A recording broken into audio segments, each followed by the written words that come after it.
Elf Village 2. The next day, Katya and I were taken along by Sensei, and we went to a certain place in the elf village. Although I don't want to part with Anna in the present state, but because Hiron-san said leave it to me, I have decided to depend on the kindness. If possible, I wanted to go to the place where we are heading now with Katya only. The place we are heading now is the place where the reincarnated people are sheltered.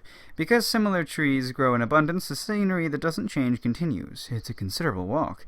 Yes, the elf village is wide after all. The vicinity of the center of the forest, called the Garam Large Forest, is considerably the same as Tokyo's 23 wards in wideness. That much? Yes, because there's the agriculture ward. I don't think I was saying it wrong. Maybe it was maybe. The population density is not so high, though. Rather than a village, it's a country.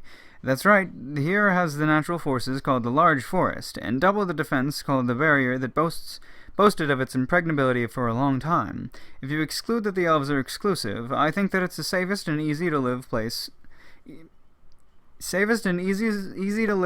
in the world. I thought of it before. Sensei sighs.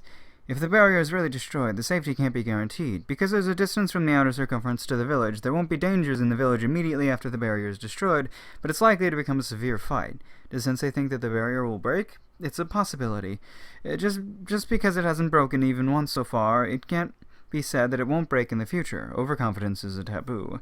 The barrier never broke before, huh? By the way, since when the barrier is put up? I don't know. Even the eldest elf, except Potamus, was told that the barrier was there since birth. By the way, that person's age, I think it was about 480. The scale is different. When talking so, we arrive at the destination. The enclosure of a small field and livestock, and the people who plow the field and take care of the livestock. One of them notices us. Sensei, welcome back. Yes, I just came. A cold greeting. Sensei's expression is somewhat firm. It was one girl who approached. Her age is probably the same as me. Because the words she speaks are Japanese, I understand it. She's a reincarnated person. So, are these two people the new victims? They are not victims.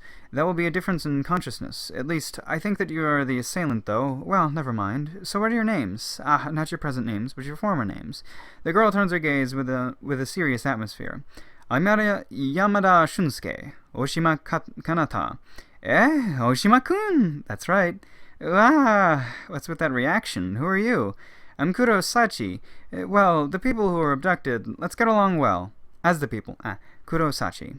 It's the girl who did the chairperson of the class. Our relationship was not so good, and speaking clearly, although she has a lot of enemies because of her personality, she also has a lot of allies. Because of her personality, she comes into conflict with Yugo several times. But what's on my mind now is Kudo-san's attitude towards Sensei in many disturbing words.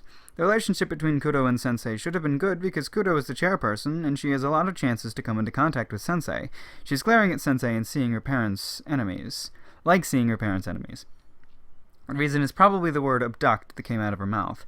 Sensei, what does she mean by abducted? You two are not abducted by Sensei? We came here to stop Natsume. Natsume-kun, is he here? Kudo-san frowns. I also frown seeing her state. If it's this state, that means Kudo-san doesn't know that Yugo is invading the elf village. I look at Sensei wondering what is this? Sensei shakes her head silently. It's not necessary to... is it not to say unnecessary thing? Kudo-san, Natsume is trying to invade here now leading an army. What? Katya tells the truth, ignoring Sensei's glance. Sensei, sorry. After seeing such a condition here, I can't trust Sensei after all. Katya, who folds her arms and says so with a sigh. From what that can be heard in Kudo's story, the people here are all abducted and brought along to here, right? Moreover, after being brought, they are left to support themselves. No! Not wrong. I was separated in with this world's parents, and was brought here, and the others are almost the same. That's what she says. Besides, you isolate them so that they don't receive any information, right?